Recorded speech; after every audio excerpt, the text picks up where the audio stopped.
नमस्कार, मैं पूंजी स्वागत करती हूँ आपका मानव रचना रेडियो 107.8 एफएम में। और आज हम बात करने वाले हैं नई शिक्षा नीति के ऊपर। जैसा कि आप सब जानते ही हैं, भारत की ये शिक्षा नीति 2020 जिसे 29 जुलाई 2020 को भारत के केंद्रीय सरकार द्वारा ही जारी किया गया था। भारत की इस नई शिक्षा प्रणाली की दृष्टि को रेखांकित करते हुए ये नई शिक्षा नीति को बनाया गया है। ये नई शिक्षा नीति पिछले राष्ट्रीय नीति जो कि 1994 में आई थी उसकी ही जगह लेती है। अब शुरू करते हैं हमारी आज की चर्चा, लेकिन उससे पहले मैं स्वागत करना चाहूँगी मेरे सहपाठी department of journalism and mass communication से प्रेरणा शर्मा, अनिंदिता साहा और शांभवी पूनम का। हेलो पूंजी। हेलो पूंजी और नमस्कार हमारे श्रोताओं को। जी, स्वागत है आप सभी का आज की इस चर्चा में। तो जैसा कि हम सब जानते ही हैं कि ये नई शिक्षा नीति जो है वो स्कूल स्टूडेंट्स की ज़िंदगी पर भी काफ़ी प्रभाव डालती है। प्रेरणा जी, आपके क्या विचार हैं इस बारे में? जी, तो जिस प्रकार हम सब जानते हैं कि एक बच्चे की लाइफ, एक बच्चे की स्टूडेंट लाइफ उसके स्कूल जाने से ही शुरू हो जाती है। मेरे विचार में इस पॉलिसी में, इस नीति में जो सबसे सही बात कही गई है वो ये है कि स्कूली शिक्षा में एक्टिविटीज़ को बढ़ावा देना चाहिए। अब एक्टिविटीज़ का कहना ये है कि सिलेबस और करिकुलम में हमारे कंटेंट को कम करना चाहिए। एक्टिविटी जो कि गतिविधि आधारित एस्पेक्ट्स हैं, जो गतिविधि आधारित स्ट्रैटेजीज हैं, उन्हें अडॉप्ट करना चाहिए। जो कि टीचिंग मेथड्स हैं, जैसे कि हम सब जानते हैं अध्यापन के तरीके, उनमें ये बदलाव आएंगे, स्ट्रैटेजीज अडॉप्ट होंगी। इस पॉलिसी में बताया गया है कि किस तरीके से एक्टिविटी बेस्ड सिलेबस होना चाहिए एक स्टूडेंट के लिए। जैसे कि हम सब जानते हैं एक स्टूडेंट पढ़ने से ज़्यादा कुछ करके ज़्यादा सीखता है, उसकी न्यू लर्निंग उसमें ज़्यादा होती है जी। और इसी चीज़ की बात इस नीति में की गई है कि एक ठोस रूप से हमारे जो एकेडमिक सेशन है उसको फॉर्मल पर इंटरैक्टिव तरीके से सिखाया जाना चाहिए एक स्टूडेंट बनाना चाहिए। हाँ, तो कई एस्पेक्ट्स भी होते हैं हमारे स्टूडेंट, एक स्कूल स्टूडेंट की लाइफ में, जैसे कि हो गया पढ़ना, हो गया लिखना, हो गया शारीरिक शिक्षा, भाषा, आर्ट्स, साइंस, मैथ्स, कई सारे एस्पेक्ट्स होते हैं, कई सारे विषय होते हैं। तो उनके बारे में इस नीति में बात की गई है कि किस तरीके से उन्हें गतिविधि आधारित एक्टिविटी के रूप में और करिकुलम को कम करके एक स्टूडेंट की जो न्यू लर्निंग है उसको सपोर्ट किया जाए, उसमें हेल्प कैसे की जाए। जी, और अगर हम बात करते हैं स्कूल शिक्षा के बारे में और स्कूल स्टूडेंट्स के बारे में, तो हमें ये नहीं भूलना चाहिए कि शिक्षा जो है वो उच्च भी है, यानी कि हायर एजुकेशन के बारे में बात करें तो शांभवी जी, आपसे मैं ये जानकारी लेना चाहूँगी कि इस एनईपी ने क्या कदम उठाए हैं और वो कदम कैसे फ़ायदेमंद है उच्च शिक्षा जो कर रहे हैं उन बच्चों के लिए। जी, मैं बताना चाहूँगी कि उच्च शिक्षा के संदर्भ में न्यू एजुकेशन पॉलिसी ने कुशल रोजगार के अवसरों को बढ़ाने के लिए काफ़ी बदलाव लाए हैं। इसके अनुसार हायर एजुकेशन इंस्टीट्यूट द्वारा अलग अलग आयोजित की जाने वाली एंट्रेंस एग्जामिनेशंस के बोझ को कम करने के लिए सभी विश्वविद्यालयों और स्नातक यानी कि हायर एजुकेशन इंस्टीट्यूट के लिए नेशनल टेस्टिंग एजेंसी यानी कि एनटीए के माध्यम से होगी। एनटीए ने इस वर्ष सेंट्रल विश्वविद्यालयों से संबद्ध स्नातक कार्यक्रमों के लिए सेंट्रल यूनिवर्सिटीज़ एंट्रेंस टेस्ट यानी कि CUET आयोजित करने की पहल शुरू की है। जी, तो प्रेरणा, वैसे एक बात बताओ, आजकल रॉट लर्निंग का एक कल्चर बन गया है, तो ये पॉलिसी इस कल्चर में किस तरीके के बदलाव लेकर आती है? जी, जैसे कि आजकल सीखने से ज़्यादा रटने का एक दौर शुरू हो गया और जैसा आपने कहा कि रॉट लर्निंग का तो एक कल्चर ही बन गया है। जी, बिल्कुल। तो सीखने की जो वास्तविक समझ है और सीखने का जो तरीका है इस नीति में, इस पॉलिसी में, उसको कॉग्निटिव डेवलपमेंट के नाम से बताया गया है। तो कॉग्निटिव डेवलपमेंट का अगर हम हिंदी अनुवाद करें, हिंदी मतलब निकालें, तो उसका मतलब ये निकलता है कि स्टूडेंट्स की जो सोचने की क्षमता होती है और उस सोच को एक सटीक वजह देने की जो शक्ति कहते हैं, जिसको हम बढ़ोतरी एक कह सकते हैं। जी, तो बच्चे की सोचने की और फिर उसे वजह देने की जो क्षमता है उसे कॉग्निटिव डेवलपमेंट के रूप में इस नीति में बताया गया है और इसी पर जोर दिया गया है कि किस तरीके से कॉग्निटिव डेवलपमेंट के साथ साथ उस स्टूडेंट की कैरेक्टर डेवलपमेंट को भी हम बढ़ा सकते हैं।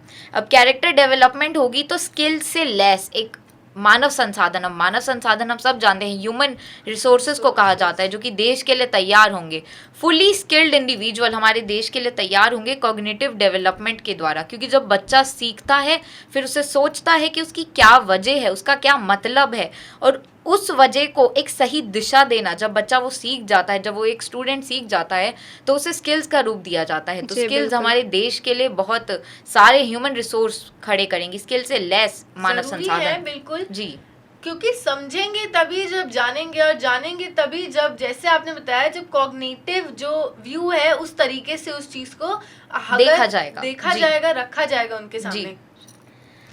और शांभवी, आपसे एक सवाल था मेरा कि इस नीति के आने के बाद विश्वविद्यालयों में, यूनिवर्सिटीज़ में जो एनरोलमेंट रेशो है उसमें कोई वृद्धि हुई है, कोई बदलाव हुआ है? इस पे थोड़ी जानकारी आपसे लेना चाहेंगे। जी, मैं बताना चाहूँगी कि अंतर्राष्ट्रीय स्तर पर विकास की गति के साथ राष्ट्र के सामाजिक परिवर्तन और आर्थिक विकास के लिए प्रमुख सामाजिक योजनाओं के अलावा सरकार ने समावेशी तरीके से गुणवत्ता, समानता, पहुँच और उत्कृष्टता बढ़ाने के लिए शैक्षिक क्षेत्र में एक ज़बरदस्त सफलता पाई है।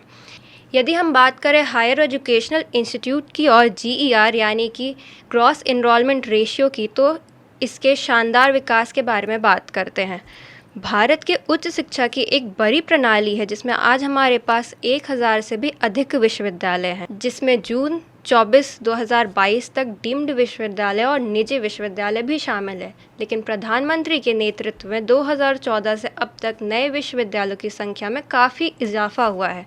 इसी तरह वर्तमान में भारत में 2F और 12B योजनाओं के तहत कुल 12,000 से भी अधिक कॉलेजेस हैं। हम आपको बताना चाहेंगे कि पिछले 8 वर्षों में राष्ट्र ने GER में 7% से अधिक की वृद्धि देखी है। जी, अगर हम बात कर रहे हैं वृद्धि की, हायर एजुकेशन की और बाकी चीज़ों की, तो सबसे बड़ी बात जो है वो है भाषा की। और हमारी मातृभाषा पर काफ़ी सवाल जो हैं वो उठाए जाते हैं, और NEP में काफ़ी चेंजेस करे गए हैं। तो अनिंदिता जी, आपसे मैं ये जानना चाहूँगी कि वो चेंजेस जो किए गए हैं उस पर आपके क्या विचार हैं? तो ये जो न्यू एजुकेशन पॉलिसी है, अन्य भाषाओं के साथ साथ मातृभाषा सीखने पर भी ये जोर देती है। ये एक 4 भाषा नीति है जिसमें छात्र हिंदी, इंग्लिश, मातृभाषा और रीजनल लैंग्वेज, ये चारों सीखते हैं। तो विचार ये है कि छात्रों को अपनी पसंद की भाषा को पढ़ने का पूरा हक है और मिलना भी चाहिए, है ना? बिल्कुल तो जी।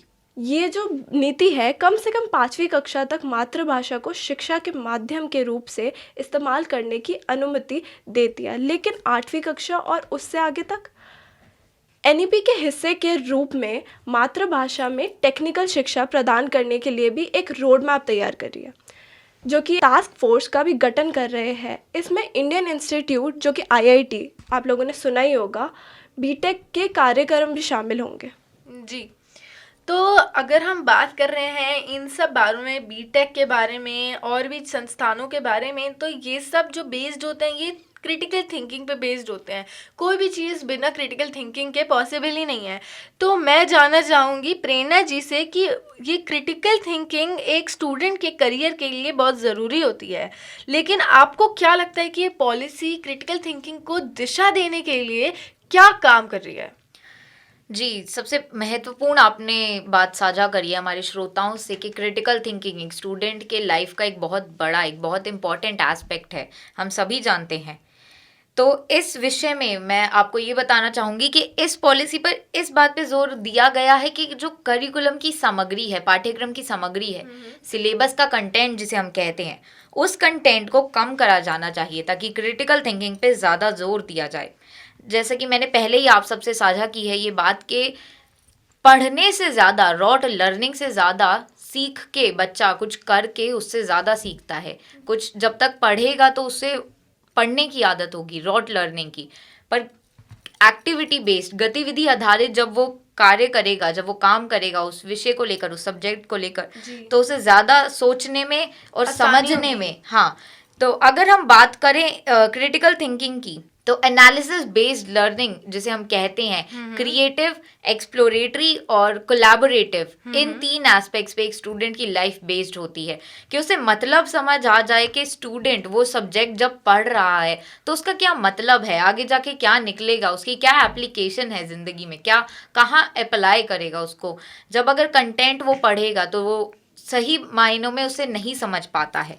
अगर इसी स्ट्रैटेजी को लेकर, इस नीति को लेकर इसमें इस बात पे भी की है कि अध्यापन का संवाद, जो टीचिंग मेथडोलॉजी है, टीचिंग के मेथड हैं, जो हमारे टीचर हैं, जब वो अपने सेशन में, जब अपने कन्वर्सेशन में स्टूडेंट्स के साथ इंटरैक्टिव रहेंगे, उनको बताएंगे, उनको समझाएंगे, तो उसी तरीके से, उसी माध्यम से जो हमारे स्टूडेंट्स हैं वो क्वेश्चंस पूछने में डरेंगे नहीं, उनको एक मोटिवेशन मिलेगी जी।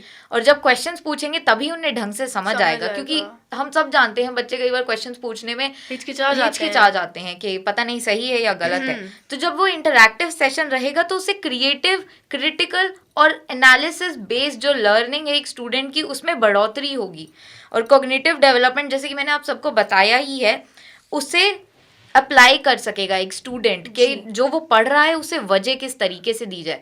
एक इसमें बात और महत्वपूर्ण है, जो इम्पोर्टेंट एस्पेक्ट है इस नीति में जिस पे जोर दिया गया है, वो ये है कि स्टूडेंट अपने विषयों को, अपने सब्जेक्ट्स को खुद से चूज कर सकते हैं, खुद से उन्हें फ्रीडम मिलेगा कि अपने उम्र के हिसाब से, अपने इंटरेस्ट के हिसाब से, किस क्षेत्र में उन्हें रुचि है, उस तरीके से, उस माध्यम से उसे देखेंगे। हम सब जानते हैं कि जिस क्षेत्र में हमें रुचि होती है, जिसमें इंटरेस्ट होता है, हम उसकी तरफ ज़्यादा ध्यान देते हैं, ज़्यादा पढ़ते हैं, ज़्यादा समझ भी हमें उसी चीज़ का आता है। तो स्टूडेंट्स को ये फ्रीडम होगा, ये आज़ादी होगी कि उन्हें किस क्षेत्र में ज़्यादा इंटरेस्ट है उसे वो चुन सकें। तो इससे ज़्यादा न्यू लर्निंग के एस्पेक्ट में ज़्यादा है। और बात ये है कि जो टेक्निकल कोर्सेज हैं उसमें अगर रुचि हो बच्चे की तो वो ज़्यादा ग्रो होता है, ना कि वो बच्चा जिस पे वो सब्जेक्ट थोपा गया है। तो एनईपी सबसे अच्छा काम ही करती है कि अपने विषयों को जो है बच्चों को चुनने का खुद ही अवसर देती है। पूंजी, जैसा कि आपने टेक्निकल स्किल्स की बात करी, तो शांभवी मेरा आपसे सवाल है, ये टेक्निकल स्किल्स और टेक्निकल लिटरेसी को बढ़ाने के लिए एनईपी में कौन कौन से ऑल्टरनेटिव्स हैं?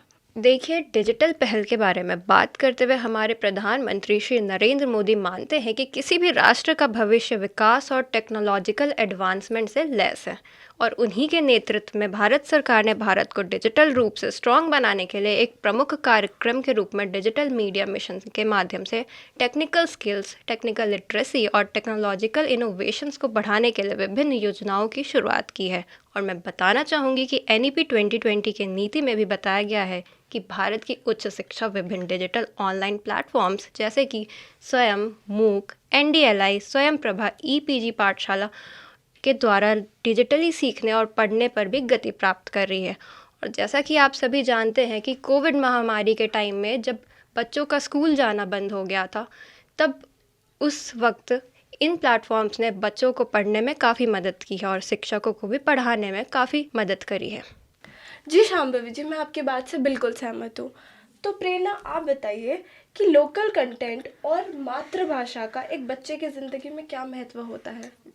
जी, जैसा कि हम सभी जानते हैं कि कोई बच्चा अपनी मातृभाषा में अगर उसे कोई चीज़ समझाई जाए तो वो सबसे ज़्यादा अच्छे से उसे समझ सकता है।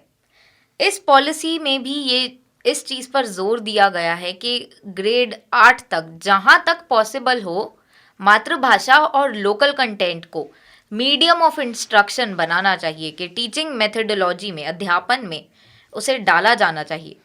नेशनल टेक्स्ट बुक्स की कॉस्ट अगर हम देखें तो आजकल काफ़ी बढ़ोतरी हो रही है उसकी कॉस्ट में। तो कॉस्ट को जब हम कम करेंगे इसी आधार पर कि किस तरीके से स्टूडेंट्स पर उस कॉस्ट का प्रेशर कम रहे, और लोकल कंटेंट, लोकल जो एक फ्लेवर है, जो एक सोसाइटी की नीड है, जैसे हमारी इंडिया एक डाइवर्स कंट्री है, यहाँ पे बहुत सारी लिपियाँ हैं, बहुत सारी भाषाएं हैं, बहुत सारी बोलियाँ हैं, बहुत सारी लोकल भाषाएं हैं। जब इनको हम नेशनल टेक्स्ट बुक्स में इंक्लूड करेंगे तभी तो हमारे देश की जो एक झलक है उसमें दिखेगी, हमारे स्टूडेंट्स में, कि एक अंतर्राष्ट्रीय स्तर पर उन्हें एक अलग पहचान मिलेगी।